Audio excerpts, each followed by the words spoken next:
everyone? David Wallin here, and this is my friend Steve. Hello. Where are you from? I'm from Boston. Steve from Boston, ladies and gentlemen.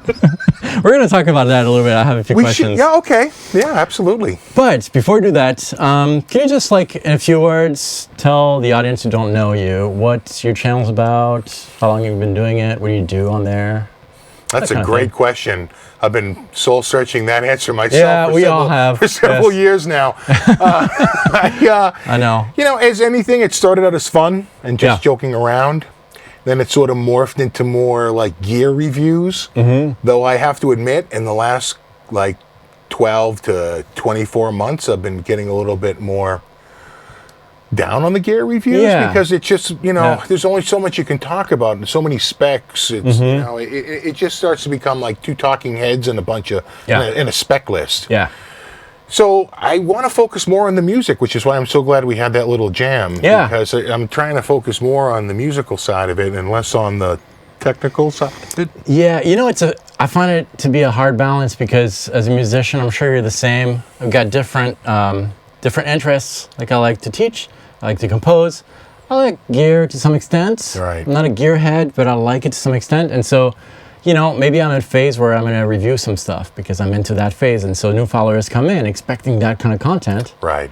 And then, no, I go back to my first love, which there's teaching. And they're like, what are you doing? You know, it's a weird thing. Yeah, yeah. But so I think that I'm going to try my hand at maybe a little bit more comic relief. Yep. And maybe a little bit more produced videos, ones that aren't just me sitting in front of a camera, but actually more cinema-like and more film-like. I'm going to start off with like maybe a Halloween like horror thing. Nice. That's a little bit comedy, but we have no budget.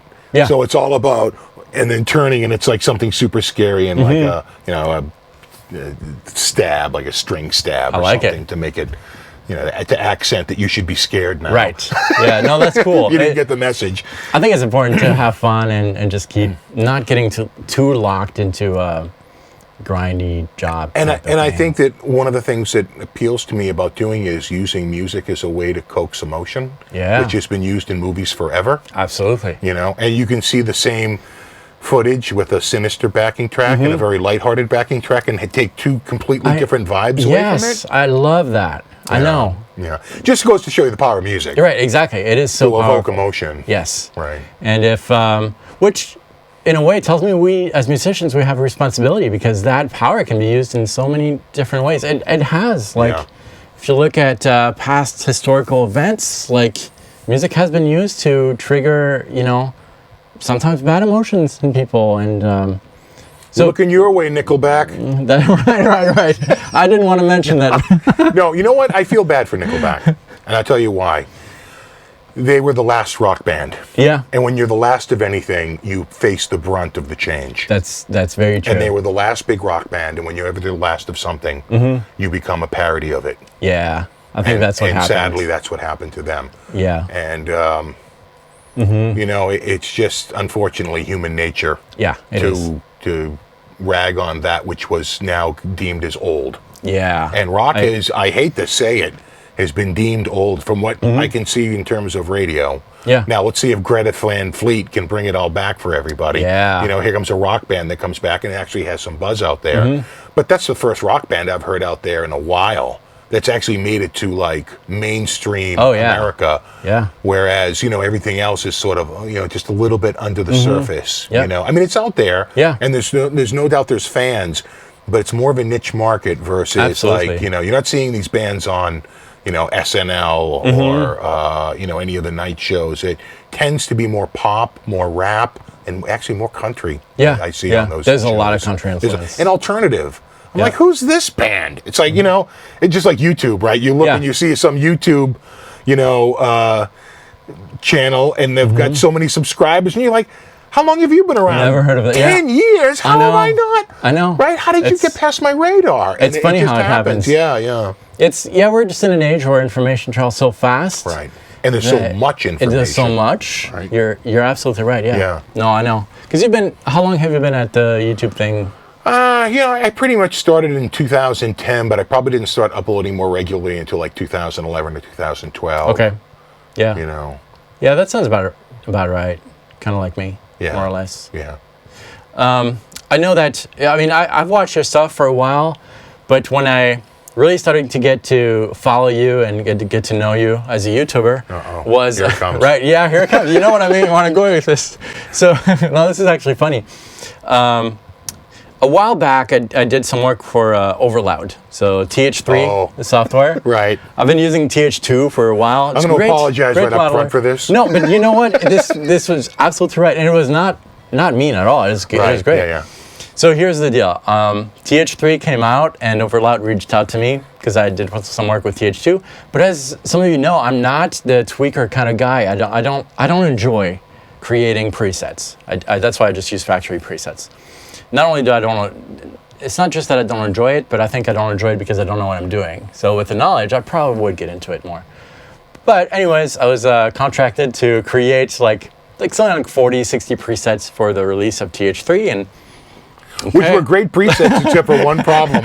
Yeah, so all the presets. So Steve, on his channel, you did a review or something. I did an overview of the presets. Well, no, I wanted to just go through. Try it. I just got the product. And I had a demo version, which was going to expire in 14 days. Oh yes, that's so right. So I had to rush that video out. Yes. And as I'm going through the patches, I'm like, every one of these patches, the last two items are just solid red because they have little level lights. Yeah. And I'm like, it's like the whole bus is overdriven. It just doesn't sound right. That does not sound right. You know, that sounds like digital overfuzz. And I would look in, and a whole bunch of patches had a compressor set up at the front with its level all the way up. And the name of the patch was like Dreamy Clean. And it was like all fuzzy. And I was like, why would they put a compressor in front of an amp and turn the output level of the compressor all the way up? Did anyone even listen to it? What happens when I turn the compressor off? All goes back to normal. Yeah. So I think what I wanted to say was I felt bad that if anyone tried this out, they might be like, oh, I'm not getting the sound I want. They wouldn't even know that. But having used TH2, I said, there's no way this sounds like this. Right. No way. And I think you had a low input. I did. And that's you couldn't the problem. Figure out that's exactly how to get it going. That's exactly right. Yeah. So I think I was just telling people it's a good product, but just turn those compressors off. Oh, you did. You did.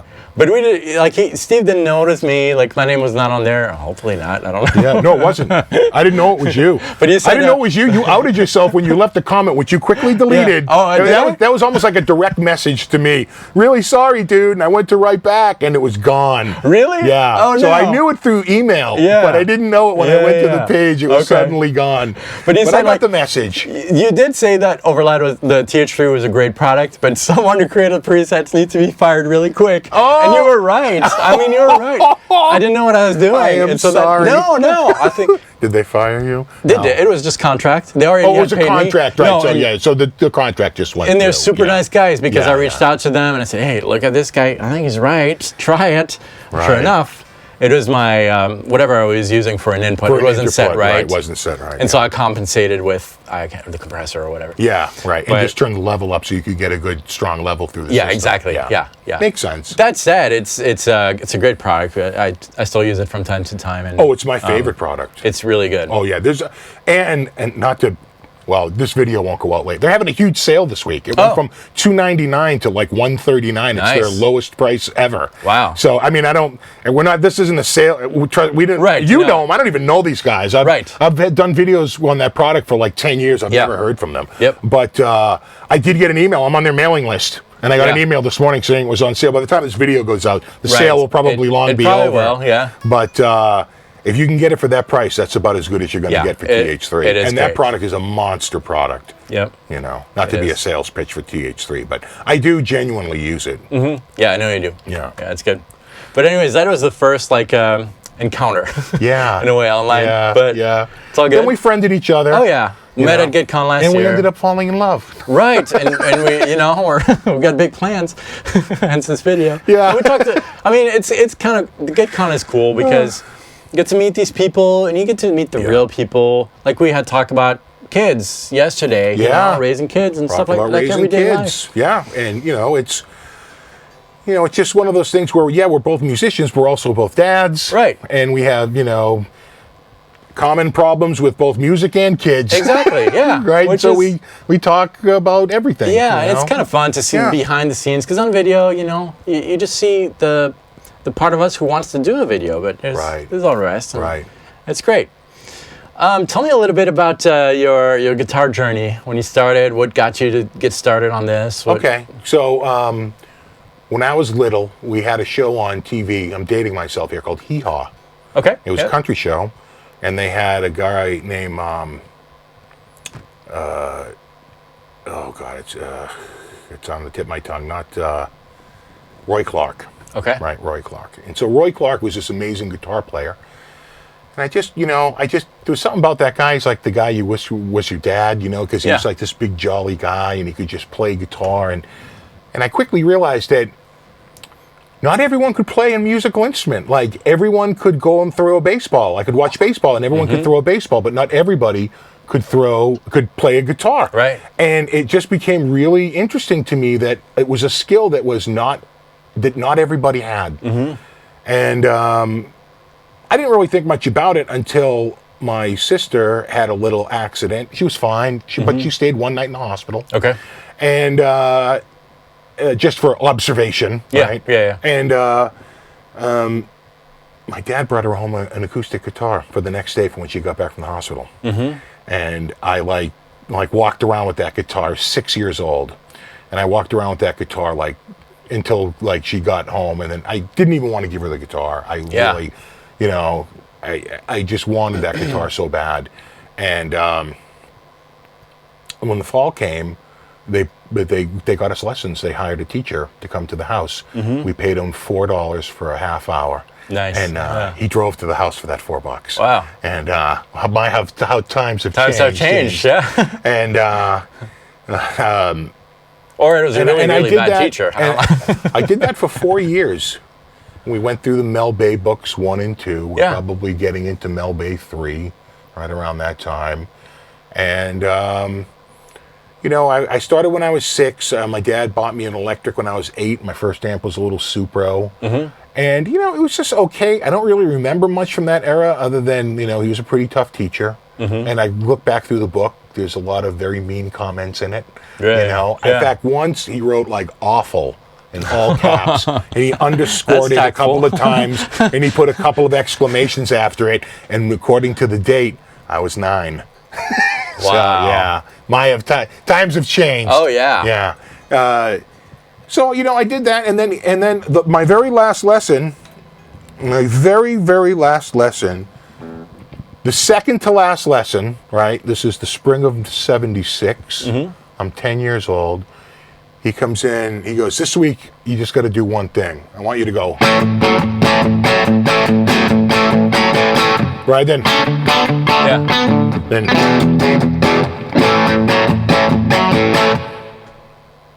I was floored. Yeah. I had never heard anything like that in my life. Really? And I was like, oh my God.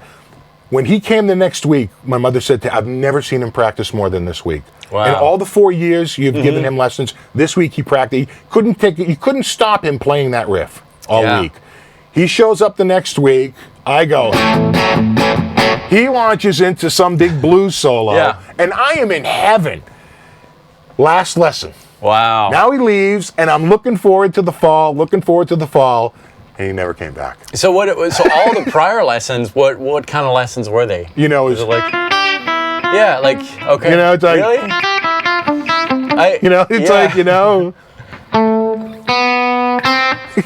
It's it was really. Some of the stuff I look back, there's no way I could read it now. Yeah. Right. It's a lot of chord work. Yeah. Once you get to book 2, we started moving from open position. Now we were doing position 3 and position 5. We really started to move up the neck. And if we had gone through all 12 books, it would probably be a pretty serious sight reader. Yeah, but I was sight reading. I could completely sight read at that point. Yeah, I'm surprised you didn't give up though.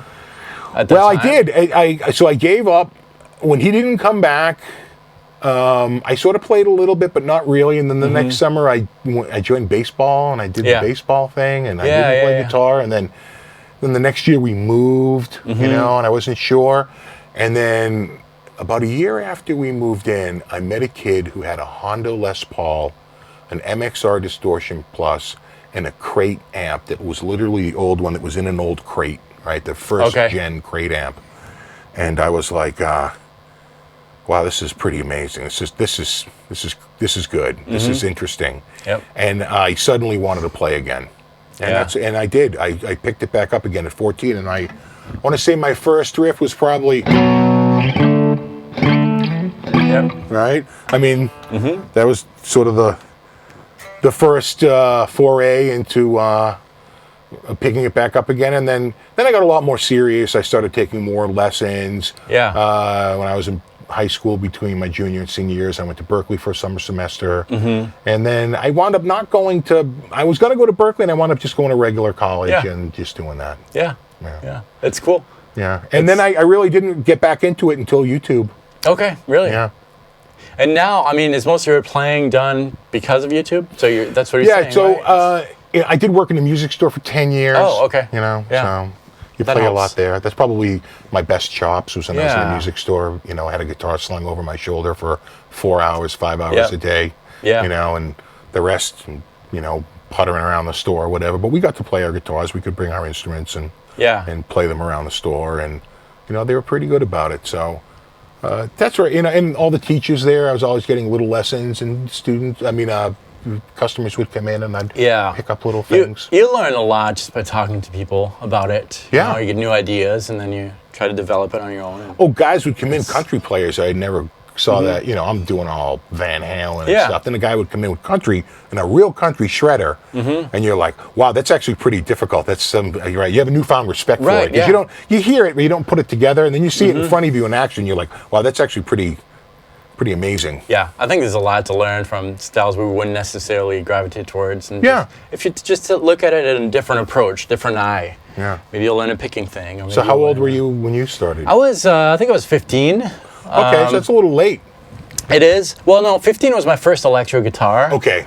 But prior to that, when I was 14, my mom had an acoustic there. That sounds about right. Like 12, 13, 14 seems to be where most people are at. Once you get to like 15, 16, 17, you really start to get to the outside edge for most of the players I know. It's so funny, that's sort of a teenage thing. You know, yes, I think it used to be like that with our generation type. But today, with YouTube and stuff, I see a lot of players who come to it later. Right. Like 17, 18, and they start with the hard stuff. Right. Electric guitar, hard, and they're really good players after a few years. Right. Or good technicians, I should say. Sure. Or good replicators. Right. Right. Right. Maybe not good musicians, but it's interesting how the shift so much information. There's so much, and I feel that there's like people can get really, really good technically if they do something over and over and over. But it's really interesting how back in the day, it didn't happen like that. If you heard a player who was really, really good, you know that guy had to do a lot of research on his own because all this info wasn't there. And he had to ask himself the right questions, read the right books, and, you know, have the right teachers. Whereas today, if you go to Guitar Center and you see a kid ripping it on the guitar, it doesn't tell you much besides he watched a lot of YouTube videos and he spent a lot of time in his room. Yeah. But there might not be the thing behind that backs up the musical statement that he's... Oh, yeah. Well, Makes guitar sense? is one of those instruments that, you know, you could be very proficient without having a ton of knowledge. Right. Right. Yeah. You could be somebody who's really good at, like you say, replicating or, you know. And not that there's anything wrong with that. No, and nothing I at know all. people that have done, you know, great things with very little knowledge. Yeah, But absolutely. I find that the more knowledge you know, usually there's a better result. Yeah, I you agree. can happen upon something decent. Yeah. But usually it's a more, chosen path than a stumbled upon path. Yeah, exactly. I think what the key is to have questions. When you're playing something, if you have a question, you've got to do the research to find that answer for yourself. Right. Instead of just grabbing a theory book and going one page by one, that might not really be helpful for you. You probably would gather some things, but maybe not as efficient as I'm playing something and man, I'm playing this. Oh, what is that? Right. That's where that leads your path towards research, and the answer you'll find is really going to make sense to you because you started with a personal question. I think the hardest thing for me was open string noise. I suffered with open string noise for years. Took a very long time to work out technique with left and right hand, because sometimes the left hand isn't available and sometimes the right hand isn't available. It really depends on the situation. But just stopping that open string noise. I'd play a lick and that open G would just clank, and I'd be like, oh, the open B would just clank.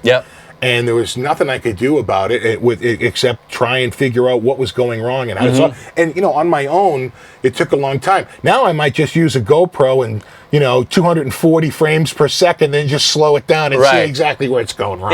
That's true. But still, you're going with it with a purpose. You had like a problem that you need to solve. And no, open string noise used to be a serious problem. It probably still is. Maybe my mind has just I haven't heard anything weird.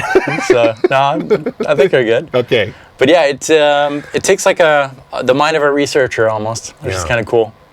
Yeah, I agree. Awesome. What's do you have any plans for the channel? Anything interesting that you're excited about? Well, I think lately I'm trying to focus more on the music. I really feel like I've been bogged down in the gear, and the gear is great, don't get me wrong. It's what gets us excited about playing. You get a new piece of gear, it's very inspirational. I got this new Strat, now I want to learn Stevie Ray Vaughan licks, or I want to learn Jeff Beck licks. I just got a Les Paul, I want to do it opens new doors. Licks. You feel inspired. You're like, what, this guitar is really making me want to play. And there's nothing wrong with that. Oh no.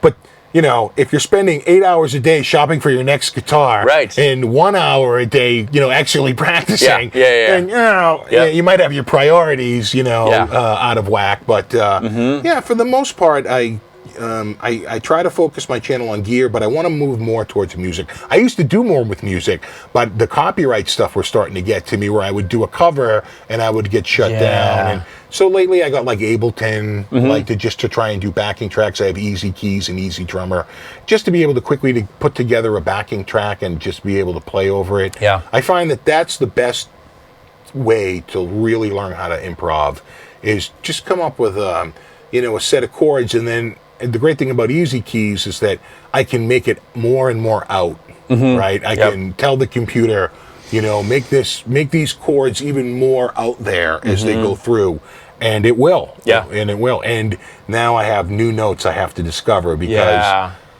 what you find is, and this is a tip for you kids out there, chord tones, okay? It's all about getting to chord tones as the chords go by. And people will say, well, you can play one scale or two scales over the whole progression, and you probably can. But it won't sound, and you might happen upon chord tones and you're thinking that scale works just right. And it will in like 99% of the situation. But it's when you get that extra 1%, those notes that don't really aren't a part of the scale, but when you hit it, that's the money note. That is the money note. Like in Dorian, to me, the money note is the flat 3 and the natural 6, because but for the natural 6, it would be Aeolian. So the natural 6 and the flat 3, because but for the flat 3, it would be Mixolydian, right? So those are the two notes that define that scale. And those are the two, if I'm doing Phrygian, it's the flat 2, right? Because without that flat 2, that's the note I need to focus on, right? And it's cool because those special notes that define like the mode thing you're in, they are, if you hit them right, they're awesome. They really define things. But they're dangerous too, because if you hit the other version of that note, it's, you're right. It's so really, but knowledge helps that. Knowledge will help you. And then the other thing that gets a little tricky is using chromaticism for time filling. That's way big in blues. Right. It is. So I'm at a start. I have a destination. I have 3 notes in between, but I have 4 beats. So I'm going to add one more note, so that when I get to that last beat, I am right on that note. That's huge. It takes time to practice, but just knowing what you're practicing in advance will help you really direct. I used to hold a little journal in my practice. So in the evening, I would write down like my practice session for an hour, like 10 minutes, I'm going to do this, 10 minutes this, 50, whatever. But I did it the day before, and then when I get to practice, that's what I need to do. I just do that, because I find that a lot of times You sit down meander. with your Right, and you shred because it's so easy. Right, It's actually becoming a better guitar player is a little bit of a curse because you can satisfy your need to hear good, decent riffs. Yeah. Right, but that doesn't help you in the long run. Yeah. You have to play terrible riffs that sound bad. Yeah. Because you're still working that out in your head, and it takes a while, and that's difficult because you can already make the guitar sound good. And now you can't because you're struggling through something. It's not sounding quite as good. Yep. And it's tough. It's tough. It is. It's very easy to go back to that which sounds good. Yeah. Do you think, speaking of sound, do you think today, like there's so many options, like whether it's digital, analog is still very much alive, all the pedals and stuff. Do you think all those choices are a bad thing for creativity? No, I think they're a great thing. Yeah? Yeah, the more choices, the better. And I think as consumers, where we get benefit from choice. Yep. The fewer choices, the worse it is for consumers. The more choice, the better it is. So I'm all for everybody make guitars. Yeah. I want a glut of guitars out there because as a consumer, it's better for me. Now, that's a very good point. That's true. You guys fight it out. Yeah. Knock yourselves out. I don't have anything to do with that. But, for me, I get benefit as a consumer. Yeah. We might have to wrap up soon. Yeah. Oh, we got the timer? Yeah. Okay. Well, this was a good last question. About 4 minutes ago. That was my last one, everyone. Yeah. We got 2 minutes left. Okay. Which is plenty to say goodbye. Yeah. Steve, thanks so much. Oh, thank you for having me. When are you back in Boston? I'm back in the Boston at the end of the week. Okay. When we get out of Germany, we'll head back up there. But I do live in the city, so awesome. You'll see me around. And I'll make sure to leave the link below. Thanks so much, Steve. It was a thank pleasure. you. Pleasure. Let's get back to the hall in GuitCon 2018. See you soon. Thanks, man. Thank you. Yeah, that was fun. That was great.